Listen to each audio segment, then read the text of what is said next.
Hey, this is Dave DeCamp from antiwar.com. This is anti-war news for Thursday, July 11th, 2024.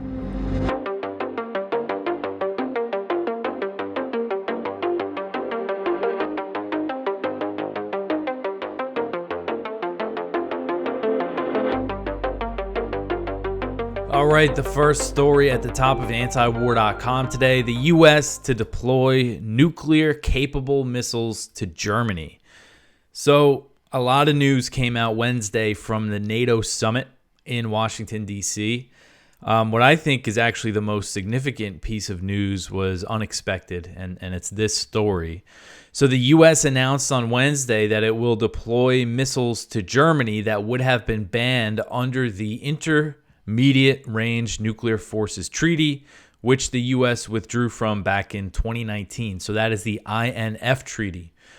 And the INF prohibited land-based missile systems with a range between 310 and 3,400 miles. We've been talking about this actually quite a bit lately. And this planned deployment to Germany includes a land-based version of nuclear-capable Tomahawk missiles, which have a range of about 1,000 miles and are primarily used by U.S. Navy ships and submarines. But here we have the land-based version. And Tomahawks are nuclear capable. As far as I understand, they haven't been used as part of the nuclear triad in a little while, but they are capable of carrying nuclear warheads. So the U.S. and Germany said in a joint statement, quote, "The United States will begin episodic deployments of the long-range fires capability of its multi-domain task force in Germany in 2026 as part of planning for enduring stationing of these capabilities in the future. When fully developed, these conventional long-range fire units will include SM-6 Tomahawk and developmental hypersonic weapons, which have significantly longer range than current land-based fires in Europe," end quote. So the Tomahawks, as well as in the future, hypersonic missiles that they're saying will have a longer range than anything that's currently stationed in Europe. So that means INF range, things that could hit Russia.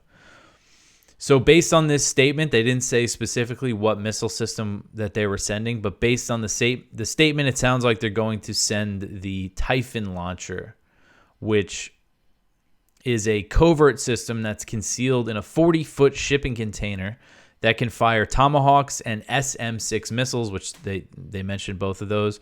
The SM-6 can hit targets up to 290 miles away, which is below the INF levels. The U.S. has previously deployed Typhon launchers for military exercises in the Philippines and Denmark. The announcement of a regular deployment of the missile system to Germany comes right after Russian President Vladimir Putin said that Moscow should follow the U.S. in developing weapons previously banned by the INF. So, this is just going to guarantee that Russia is going to go ahead with that and deploy it, in Western Russia, maybe in Kaliningrad, which is right on the Baltic Sea, in between Poland and Lithuania. So when the U.S. withdrew from the INF treaty, it did so. It claimed that Russia was violating the agreement by developing a ground-launched 9M729 cruise missile, while Russian officials denied that the missile was a violation, saying that it had a maximum range of 298 miles. Russia also accused the U.S. of violating the INF by establishing Aegis Ashore missile defense systems in Romania and Poland. So these systems use Mk-41 vertical launchers that they say are anti-ballistic missile systems, but they can fit Tomahawk missiles. And the U.S. denied that they had any plans to use these launchers for Tomahawks, but here we have them deploying another system that can use those missiles.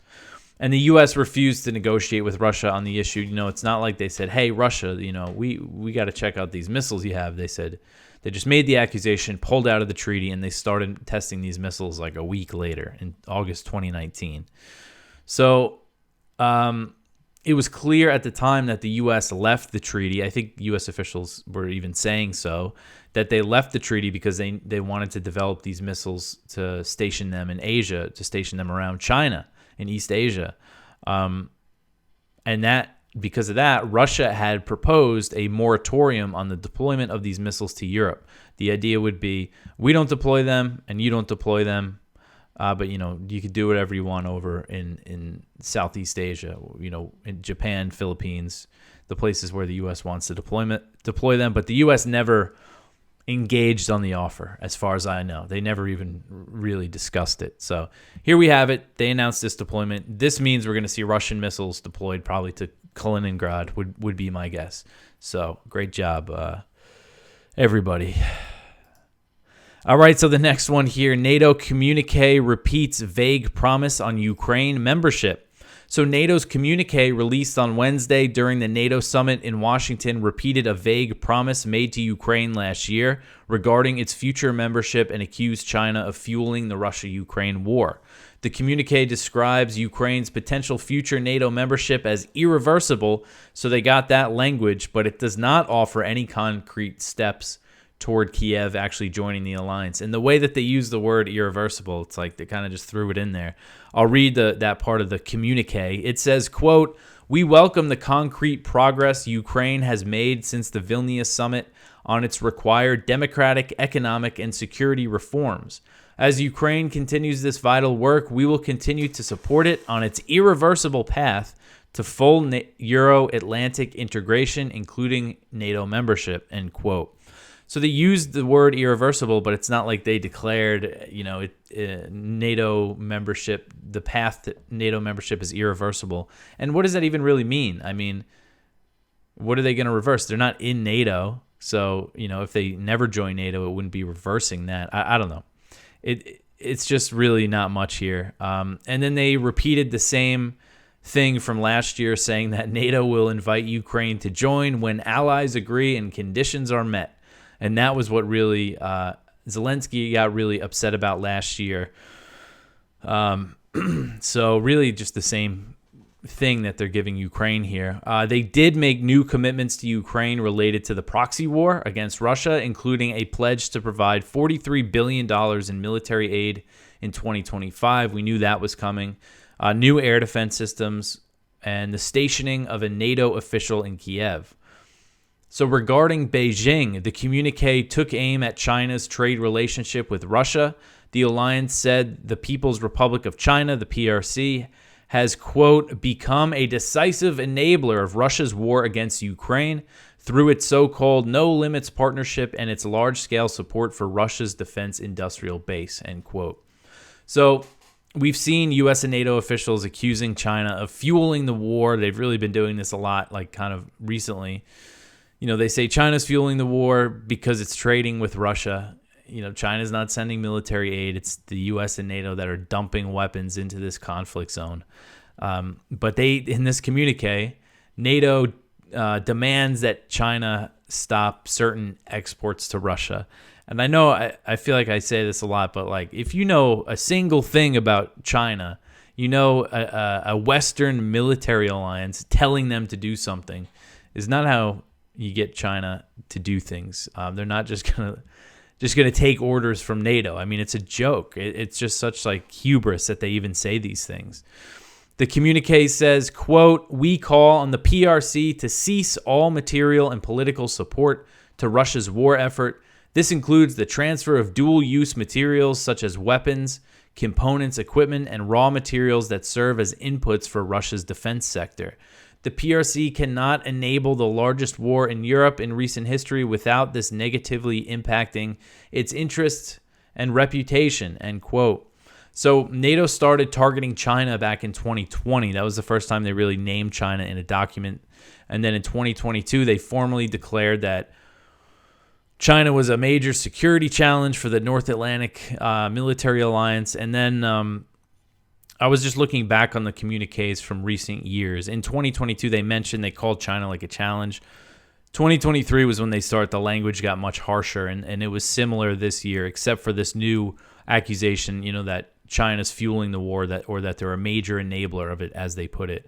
In response, China's foreign ministry was asked just kind of in general about the NATO summit.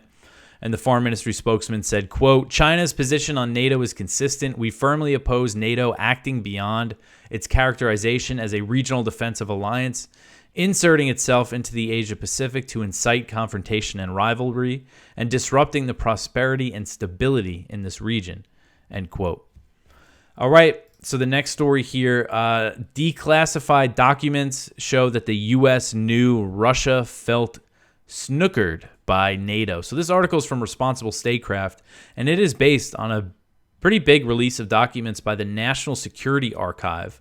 They released a set of documents about, events that took place during the Clinton administration regarding NATO expansion that show the U.S., the Clinton administration, was well aware that Russia wasn't going to be happy, that, it could provoke Russia, and that it was bad for U.S.-Russia relations. Obviously, they knew this stuff, but you have people sort of denying some of these realities these days, So I love how they published it this week during the summit.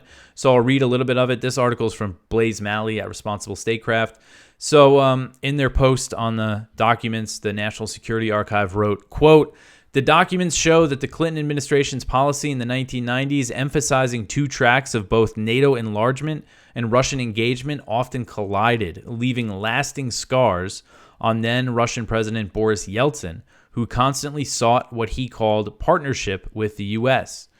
But as early as fall 1994, according to documents, the Partnership for Peace Alternative Security Structure for Europe, which included both Russia and Ukraine, was de-emphasized by U.S. policymakers who only delayed NATO enlargement until both Clinton and Yeltsin could get through their re-elections in 1996, end quote. So in 1995, then National Security Advisor Anthony Lake warned President Bill Clinton that Russian leadership would not accept the expansion of the alliance to the east. Lake wrote, quote, "Russian opposition to NATO enlargement is unlikely to yield in the near or medium term to some kind of grudging endorsement. Russia's opposition is deep and profound. For the period ahead, the Russian leadership will do its level best to derail our policy, given its conviction that any eastward expansion of NATO is at root antithetical to Russia's long-term interests," end quote. 2 years later, as Washington and Moscow were entering negotiations on the future of NATO-Russia cooperation, State Department official Dennis Ross wrote that what the archive calls an astute and empathetic analysis of the Russian position on NATO expansion. He said, quote, "To begin with, the Russians, for all the reasons you know, see NATO expansion through a political, psychological, and historical lens.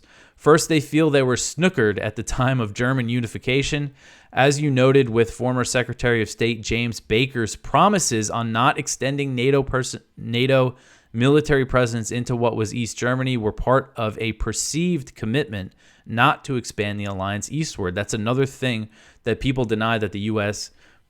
said that they wouldn't expand NATO eastward. There's kind of a misnomer with that. People say that, they deny it. They say, the U.S. did not promise that it wouldn't expand NATO to the east. There's no treaty about that. That's kind of the whole thing, is that it was never put in writing, but the U.S. officials did say it in these meetings with Soviet officials. More confirmation of that right here. So, that was one of Putin's things, was that he wanted it in writing. He wanted something, a treaty or something, or an agreement. Anyway, so there's a lot of good stuff in here. Because these perceived promises were never made concretely, Ross says the Russians were, quote, "taking the lessons of 1991 and are trying to apply them now in the negotiations on NATO expansion," end quote. Despite these roadblocks, Clinton and his Russian counterpart Boris Yeltsin nonetheless reached an agreement on a series of issues at a summit in Helsinki 1 month later. During a private conversation with Clinton at the summit, which was part of the set of declassified documents, Yeltsin would say that he reached an agreement with NATO, not because he wanted to, but because it is a forced step. And that was the 1997 Russia-NATO founding document or something. And NATO agreed not to establish permanent bases, basically east of Germany, but they're doing that now. That's they do tricky things with that. They'll deploy troops to Romania, Latvia, Lithuania, Estonia, and say, oh, it's not a permanent deployment, but, they rotate troops out, and there's always U.S. troops there, but they say, oh, it's not permanent. But now they are building permanent bases. I know they did one in Poland, and I think they're doing more in the Baltic states.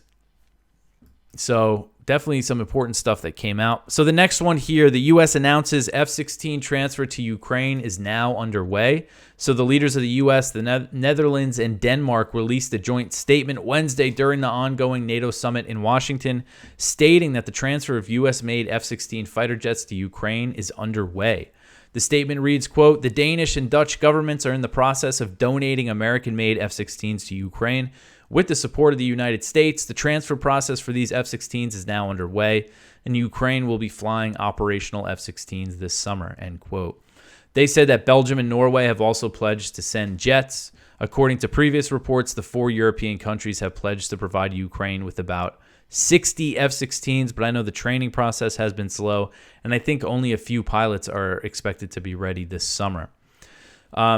So escalation, we all know the risk of escalation here. I mean, this is an escalation, the NATO providing the Western-made fighter jets. So there was also an announcement from the U.S., the Netherlands, Germany, Romania, and Ukraine. They put out a joint statement on a plan for the alliance to provide dozens of new air defenses. So that's something that's going to happen over the course of a few months. They're saying that they're going to send Patriot batteries, Patriot components, other types, the NASAMS, the Hawk air systems, all sorts of stuff they're saying that they're going to send over. And Biden announced that in a speech on Tuesday night where he declared very strong support for NATO and the continuation of the proxy war in Ukraine. All right, so the next story here, Israel orders the evacuation of Gaza City. So on Wednesday, the Israeli military told the residents of Gaza City in the northern Gaza Strip to evacuate and head south, signaling its assault on the city will escalate even more. The military dropped leaflets that said all those in Gaza City should head to the central Gaza city of Deir al-Balah, but nowhere in the Strip is safe from Israeli bombs, as so-called safe zones have frequently been targeted.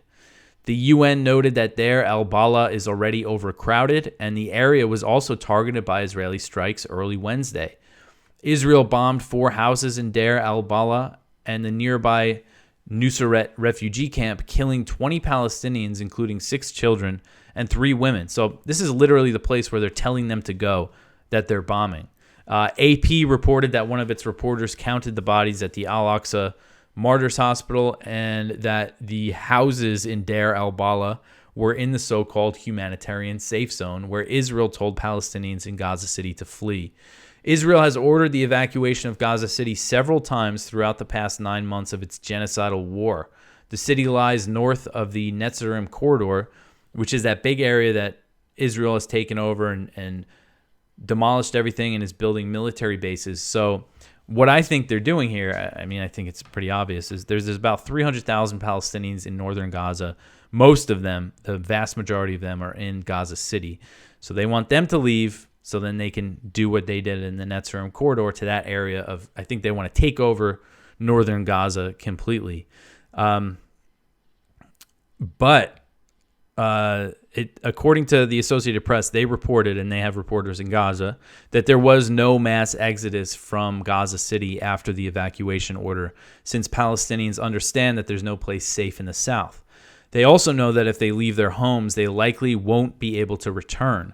And it's estimated that, I just said that there's 300,000 in the north. And then I just go over that story yesterday that, Israel controls 26%, the Netzarim corridor, the ethnic cleansing plan. I mean, I think that's what they want here, is to just get all the Palestinians out of the north and take it over. All right, so the next one here, how Netanyahu has systematically foiled talks to release hostages. So this is an article from Haaretz that's interesting. It's kind of a timeline of all the times, maybe not all the times, but a lot of the times that Netanyahu kind of made a move to sabotage peace talks. Going back to January during they're trying to have talks in Paris, and he was kind of doing the same thing, delaying negotiators going there, putting out statements that kind of intentionally to basically go against what Hamas wanted, the sensitive parts of the negotiations, releasing statements about those things.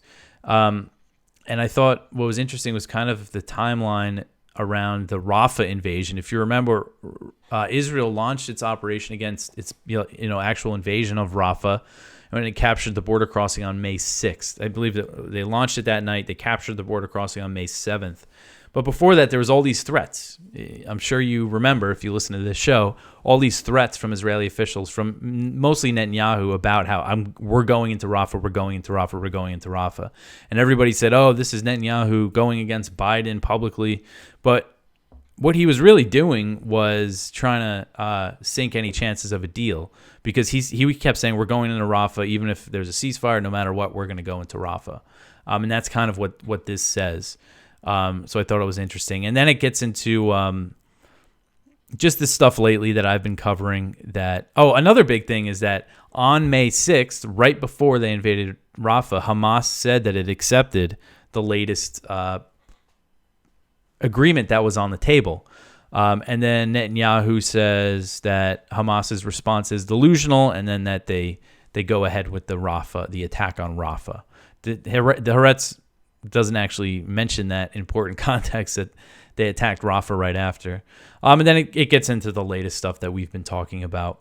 The just constantly saying no permanent ceasefire, and then the latest thing, putting out the list of non-negotiable demands right before starting sensitive negotiations. All right, so the next one here, Netanyahu avoids Europe stopover over ICC arrest concerns. So this article is from Connor Freeman at the Libertarian Institute.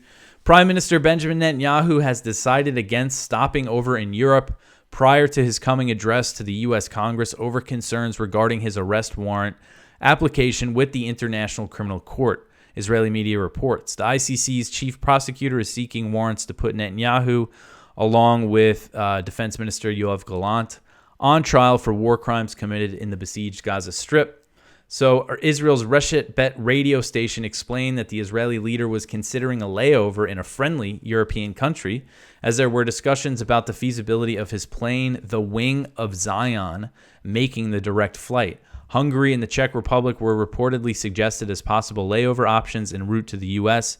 However, Netanyahu is said to be against any pauses in the trip, fearing a potential arrest.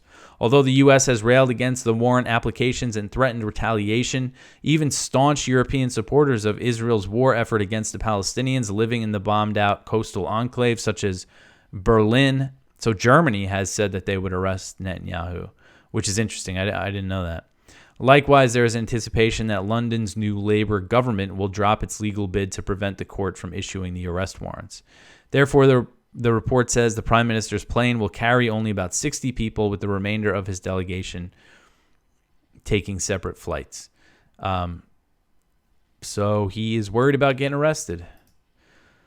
All right, so the next one here, Israel used U.S.-provided bomb on a school. So Israel used a U.S.-provided bomb in a strike on a school in a town east of the southern Gaza city of Khan Yunis that was sheltering civilians.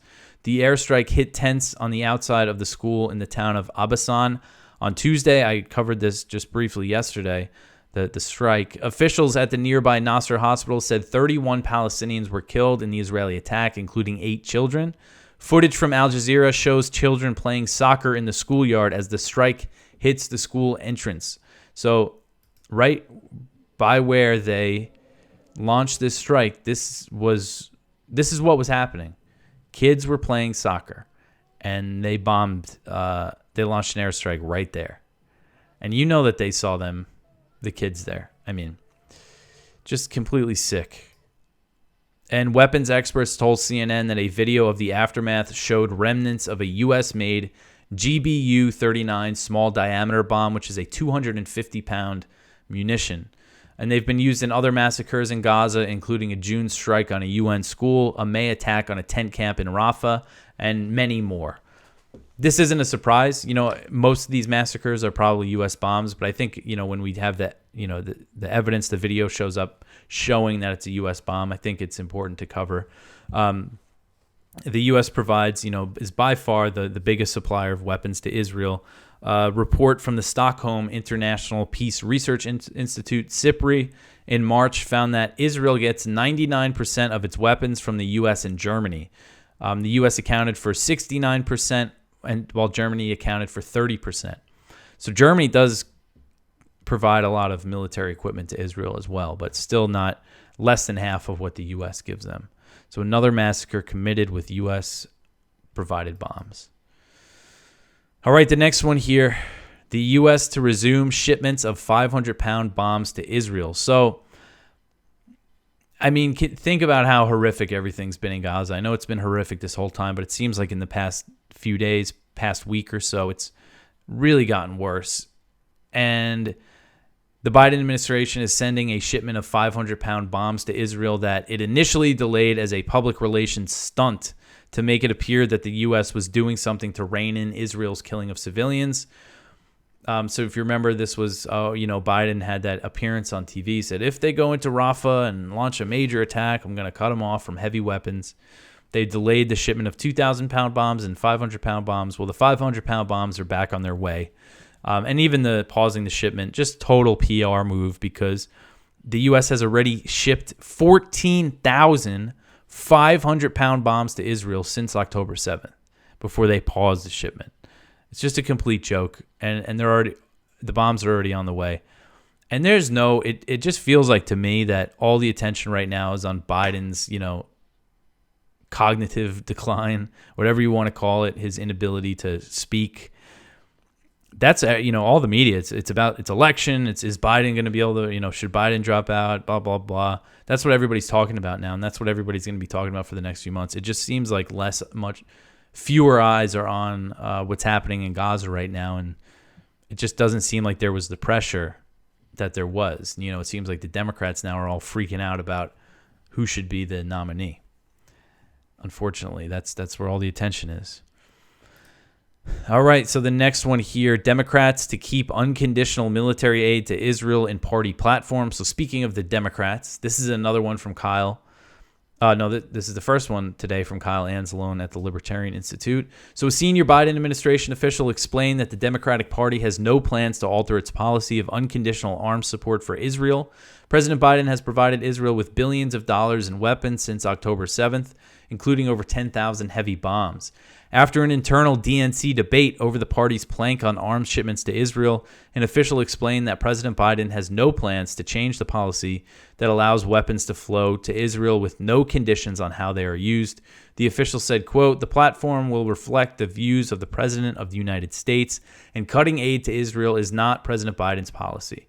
So apparently there was some people within the DNC saying that they wanted to make it their platform to reduce military aid to Israel, but they put the kibosh on that.